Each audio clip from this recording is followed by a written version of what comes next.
So maybe we could go somewhere in between with our ads, okay? Telling them basically what the job is for, what we're looking for.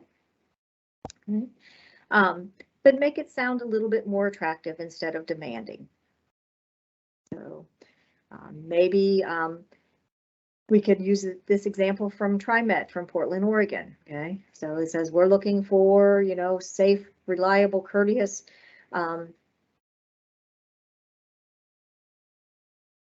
individuals to provide service for us. Okay, we are going to provide a commitment to safety.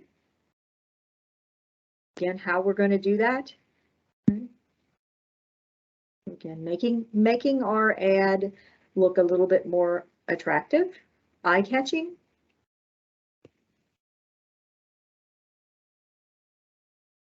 And again, part of our driver recruitment is marketing in the right place at the right times.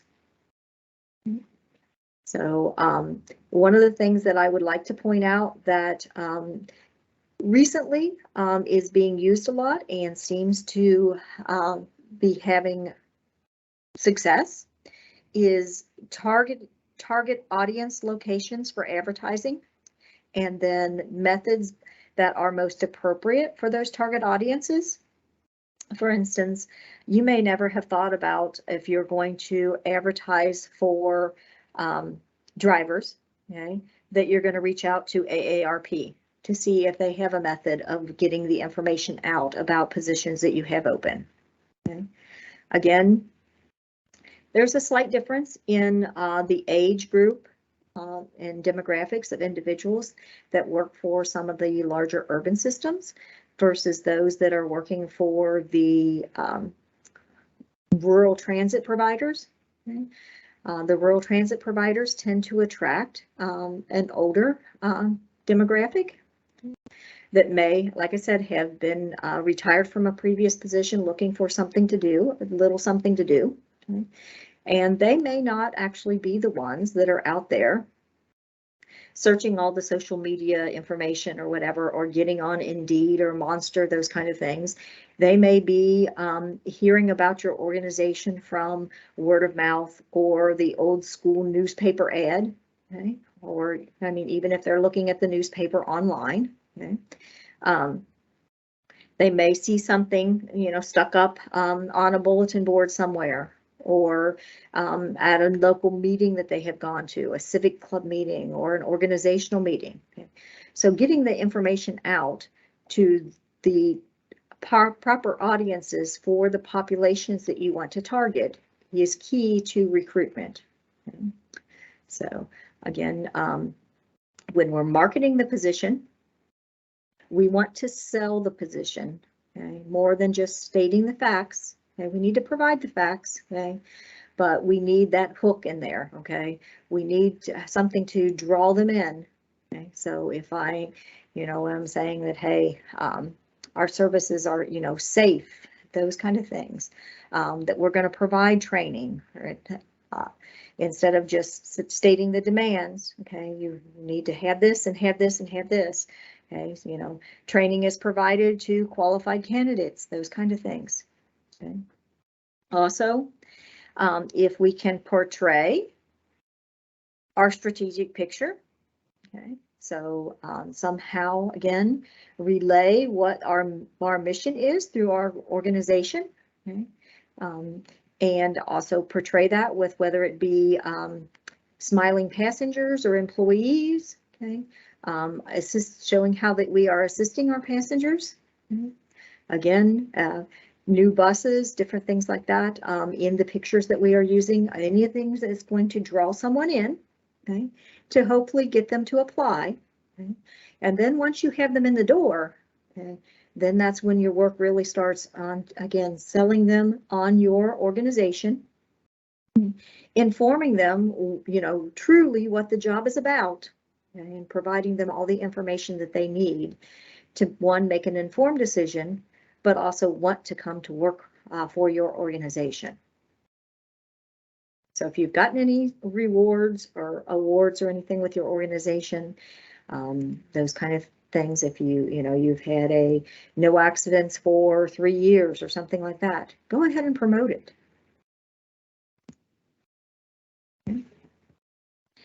Some other methods that we may want to use are, again, job fairs, okay, types of community events. If you can have a video, let's see if I can get this one to operate here for me.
Julie, is there audio with the video? It's like I started hearing something when it first started, and then I didn't hear anything else again. Did you enable audio when you started sharing? I did not. Let me find. Okay. I'm sorry, Carrie. Yes, I thought you were hearing the audio, which is the main portion of this. So I obviously did not enable audio. So let me see if I can figure that out.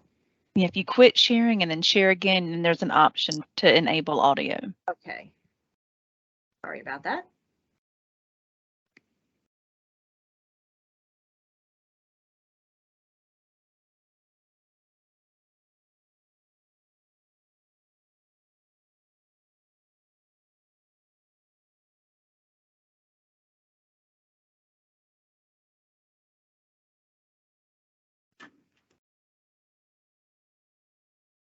Hey, Zach, I need help.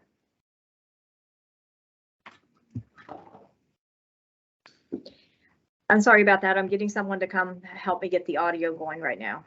When you click share, there's a whole section that tells you what screen. At the very top, there's a little part you can select that says include computer sound, and that will make the sound come on that as well.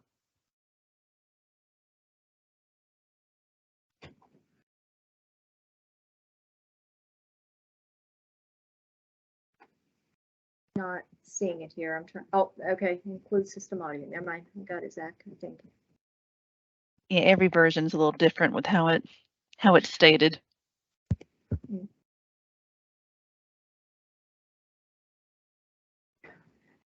Okay. Am I still sharing, Carrie, or not? No, I don't see anything right now. Okay. Okay. And while we're waiting for this to come up, we had Philippa Moss write into the chat. She said, we recently had an on-site job fair that was very successful. Potential drivers got to hop on a vehicle to see what it's like and speak with existing drivers about their experience. We also had HR representatives present to complete the entire application process, including the MVR, background check forms, etc. I'm sorry about that. So can you see the screen now? Yes, I can see it. Okay. Okay. Now, okay, I'm going to, I think, start it over again. So, and I'm sorry, Carrie, it started playing, I believe, in the middle of what you were saying that, so.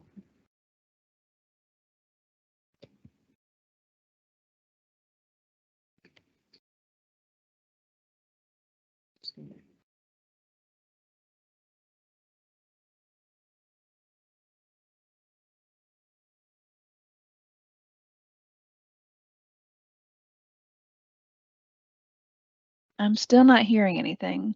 Oh, yeah, still can't hear it.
And Julie, someone actually posted the link to YouTube in the comments. If we can't get it to work, they can click on the link and watch the YouTube video. Okay. I was gonna say, yeah, Zach, my IT person here is not knowing or doesn't know why it's not working either. So if we could just take a couple minutes, I think it's just a few minutes. You would view that. I do think it is very relevant because again, it gets at what we were just talking about, actually getting the sell and promoting the safety and teamwork. So if you can click on that, I guess, Harry, I don't know if you want to do that now or since we're about at noon, if we want to go on and they can listen to it later, if that would work. Let's just let them do it later so we Okay. can go ahead with it. Okay. Hi, Julie. Hi, Julie. It's Pat. Hey, would it be possible to add the link to the YouTube video in your presentation as well? So they'll have that if they want to review it later. Yep, I sure can do that. Okay, thanks. Thank you. Sorry about that. No, that's no problem.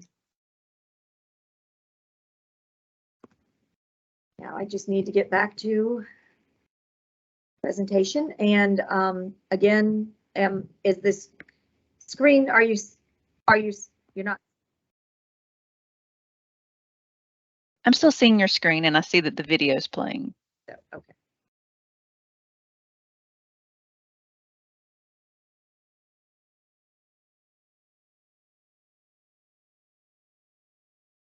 So again, I apologize for that, everyone, but please do take the opportunity to watch that video. It is good and it's something that is not hard to do. We at RLS have done even some cell phone videos and different things like that have come out well. So it's not asking you to go out and hire professionals and spend a lot of money. But again, it is something that is captivating.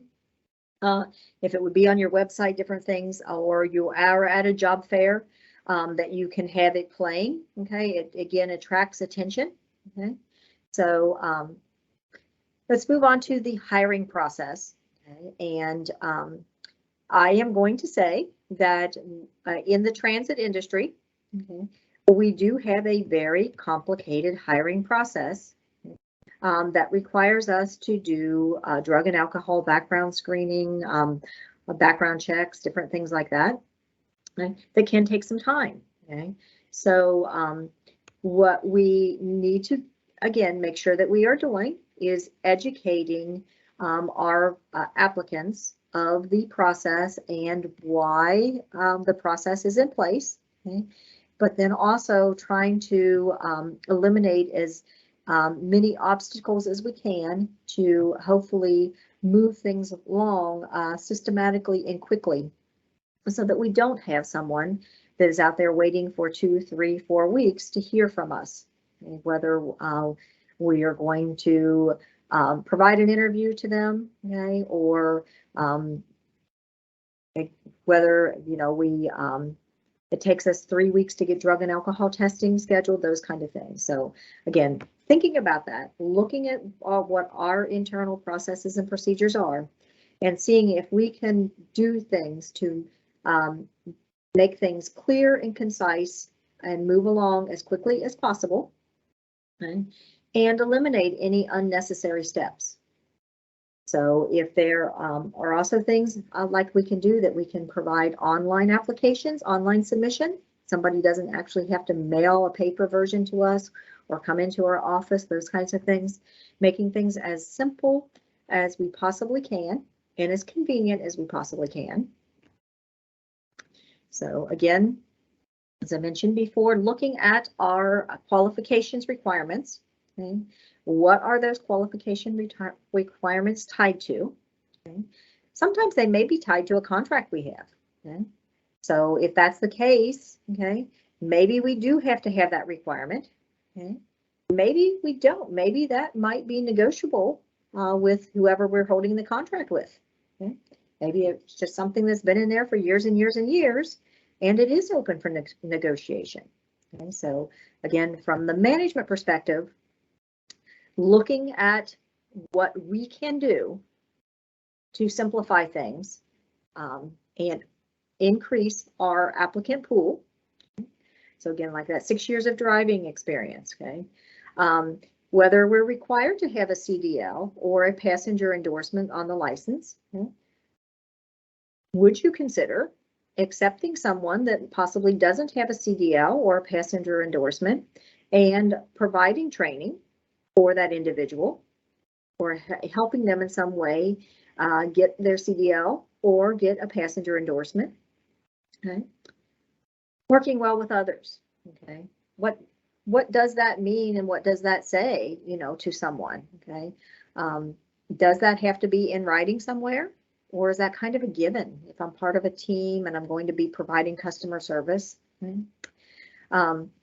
Again, another item here is if I'm going to put you're required to work any shift, you're required to drive any vehicle and work any shift. Okay. That could be a large deterrent or a huge deterrent to some of our potential applicants. Okay. So from a management perspective, do I need to look at whether I can be flexible? Okay. Instead of hiring one full-time employee, okay, or even one part-time employee to work particular hours, could I look at hiring 2 or 3 people and they could share that time? So maybe I have someone, I used to have a lot of snowbirds and retirees that work for me, and they come in and say, hey, you know what? I golf on Wednesdays and I do this and I do this. And but I work for you on Mondays and Thursdays if you can use me. Okay, that's works for me. Okay, I just had a method by which I put schedules together where I knew who was available, who was not available. Okay. Didn't mean that I couldn't call on them on occasion, okay, to see if they would cover a shift.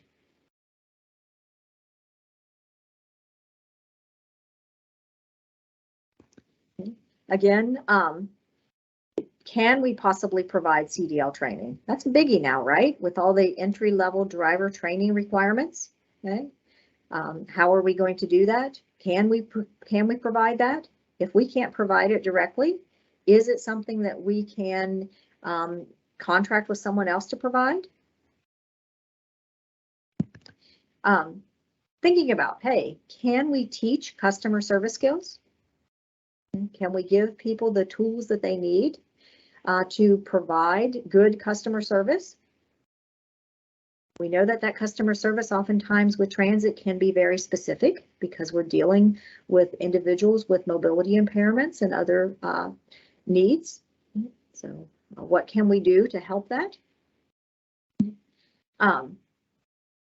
Do our new employees automatically get what's left over, what everyone else doesn't want? Do they get a vehicle that's the oldest in the fleet? Do they get all of the weekend shifts. Thinking about whether we can do something about that to make the positions look more attractive. And is there training for or opportunity for an advancement? So if I'm on board now, when it comes time for other positions to open up, do you hire from within?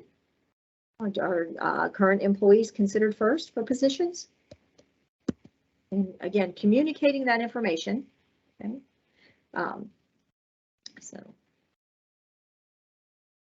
And then we also need to make sure that throughout our hiring process, we are consistent across with all applicants. Okay, but again, making things as simple and as time efficient as possible. Okay. So sometimes we have to entice our employees to actually go through the process. So again, making sure that we are not putting up any barriers in the job requirements that we're going to be judged on from the start. Okay. Making the process, like I mentioned multiple times now, as easy as possible. Okay, because we want to get them in the door. Okay, we want to have that opportunity, okay, whether it's a virtual interview or an in-person interview, to again sell our organization and the merits of what we have to offer. Okay. So once we have them in the door, we've got them on the hook, okay, they've taken the job, okay, then we need to make sure that we give them the training and the resources that they need to be able to do their job. Need to make sure that we can prepare them, okay, for what they need to do. So if you don't have checklists, training checklists, and onboarding process, orientation, okay, within your company policies and procedures, I encourage you to be looking at that. Okay, I'm sure some of your peers have those that they might be willing to share. Okay, if interested, I know RLS has some of the resources, okay, but again, you can not only show the employee, hey, this is our onboarding process. Okay, you have the documentation for making sure that all of the training and information is being shared consistently among all of the new hires. Okay. You may want to look at a mentoring program. If you have lead drivers that have been around for a long time, drivers that love what they're doing, okay, give them the opportunity to share. Okay. Asking for feedback from that trainee along the way, and making sure that they are getting what they need, okay, that you're not just hanging them out to dry. Again, open door policy is huge. If someone knows that, hey, I can walk in and say, hey, I've got this issue, or I don't understand this, that, whatever, that, it's not going to be held against them, and that someone is there and management is going to listen and deliver on your commitment, okay, for providing that onboarding and that training and the resources and tools that are needed. Okay. And again, we need to stay current with the times. So we want to make sure that we are updating our training materials. Okay. For instance, if we are now using tablets, okay, we don't want our training materials and what is being given to the new applicants to reference that, hey, you're going to fill out this paper log, those kind of things.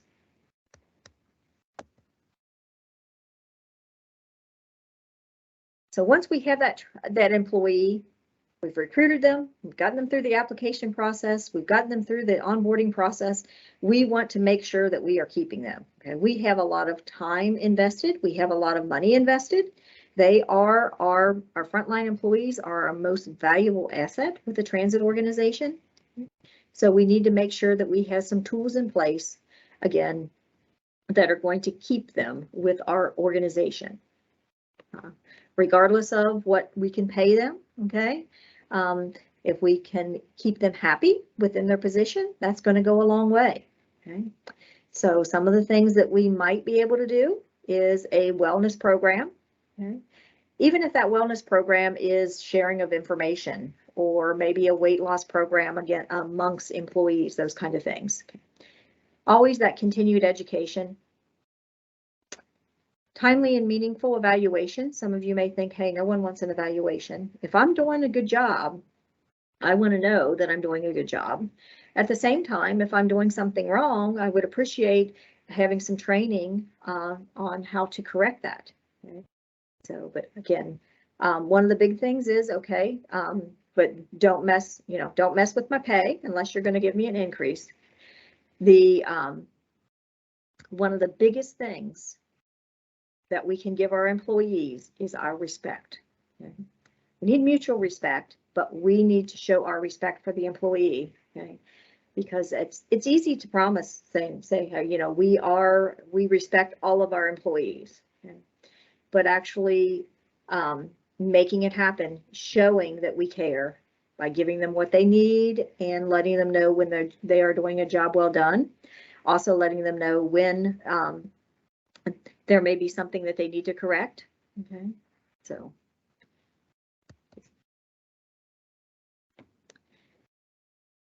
again, just some avenues to show your respect. Okay, that's not just a conversation that I'm having with an individual. Showing your respect for all employees is keeping those vehicles in good working condition. Okay? Making sure that that air conditioner is working, making sure that they have pen and paper available if they need it, those kind of things. Okay? Policies and procedures in place and enforced consistently. Okay? Delivering on the broken or the promises that you make. Okay? Someone comes in and you make a promise to them, hey, yes, we're going to put you in a different vehicle tomorrow. We realize that particular vehicle, the radio is not working in it, things like that. Okay? Making sure again that you are valuing them by delivering on what you say that you are going to do.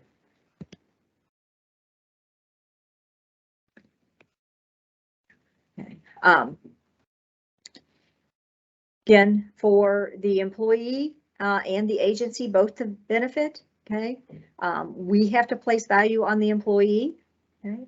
We have to know what they are bringing to the transit system, okay, and how they are enhancing the rider experience. Okay? And then again, if they're doing a job well done, please let them know that they've done something, because that goes a long, long way. Okay, so some of the ways that we can value our employee again is that evaluation.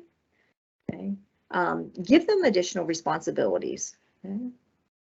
Give them the information about your service, different things, so that they know what actually is going on with the organization or your transit system. Okay? Making sure that we are giving them the proper tools and that we are providing equipment and training that keeps them safe. Recognition awards don't have to be big and fancy. Okay? We can do a recognition certificate. Okay? If we can have some incentives, those types of things, okay, to make sure that they know that they are being valued. Media stories goes a long way, again, for recruiting, okay, and also letting the current employees know that they are valued. One thing that we need to remember always is that a retention of our current employees starts at the very beginning. Okay? It starts with that initial sell and investment that they have when they first apply. Okay, so we need to know that we may need to make some changes, okay, within our organization to make sure that we have the best possible working environment and that we are attracting the best possible candidates. One final thing that I want to leave you with. I don't know that everyone is aware of this, okay? But because of the huge issue that transit has with hiring and retaining employees, okay, FTA actually developed a workforce development initiative. The website is listed here, so there are a lot of tools and resources listed on this website that will help with identifying places to find potential drivers, some training opportunities and different things like that. So Hopefully you will find this site helpful. They actually do, it is a manned office. It's a department or whatever now. So if you haven't checked that out, I encourage you to do so. See if there's any resources there that you might want. I'm a minute over. Are there any questions? Additional comments?